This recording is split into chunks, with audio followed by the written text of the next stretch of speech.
Whatever somebody did to you is not what determines the outcome of your life, but how we respond to what people do to us is what determines the outcome of our life. We have so much power at our disposal. When we're dealing with trials, we can rejoice. When we're dealing with anxiety, we can pray. When we're dealing with depression, we can fill up on God's love. When we're dealing with anger, we can pause and listen to what God has to tell us, and we can catch our breath and be quick to hear and slow to speak and slow to anger. When sickness comes, we can go to the Bible and we can say, wait, my God shall supply all my needs.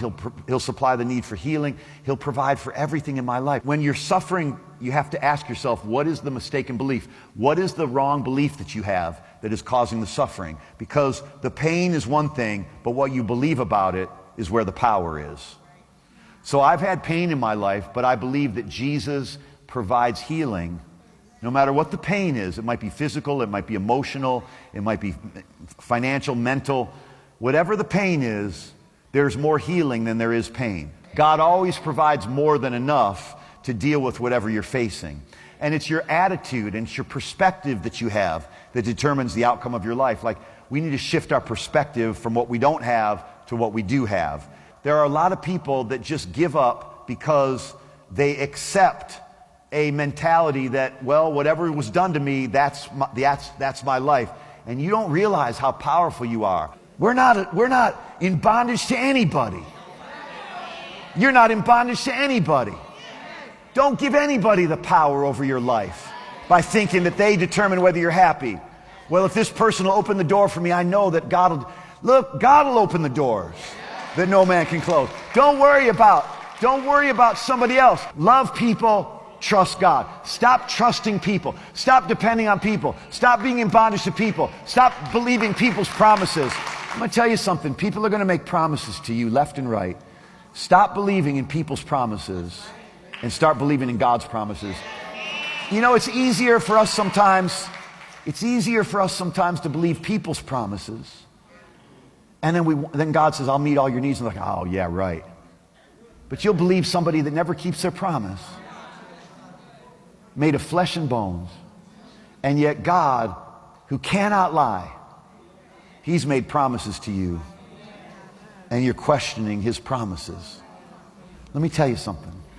God's watching over His word to perform it. He will carry out His promise if you will just believe. Just stand and just outlast the enemy, outlast the doubt, outlast the fear, outlast the anxiety, the worry. Just hang in there. Stand. Just keep coming to church. Just keep occupying. Just keep bringing your presence into God's presence. Just keep believing God. Just keep tithing. Just keep serving. Just keep trusting. Just keep praising anyway. When you feel good, when you feel like praising, go ahead and praise Him. But when you don't feel like praising, praise Him anyway.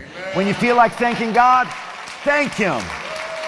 When you don't feel like thanking God, thank Him anyway. When you feel like sharing your faith, share it. But when you don't feel like sharing your faith, share it anyway. When you feel like coming to church, come. But when you don't feel like coming to church, come anyway. When you feel like forgiving somebody, forgive them. But when you don't feel like forgiving somebody, forgive them anyway. When you feel like loving somebody, love them. When you don't feel like loving somebody, love them anyway. When you feel like serving, serve. When you don't feel like serving, serve anyway. I'm going to tell you something, because God is in consistency. God gets involved when somebody just hangs in there and believes, and no matter what you see, no matter what you feel, no matter what it looks like, you're going to worship Him anyway. And whether you can feel Him or not, you're going to thank Him anyway. Whether you see it or not, you're going to believe anyway. Whether you feel happy or not, you're going to rejoice anyway. Whether you feel love or not, you're going to love people anyway. Let me tell you something. God is in that. God is in your faith. Faith believes against all hope. He who comes to God must believe that He is.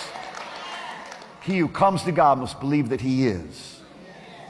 And He's a rewarder of those who seek Him. And that simply means those who focus on Him and trust Him, and they don't seek any other source except God's promises.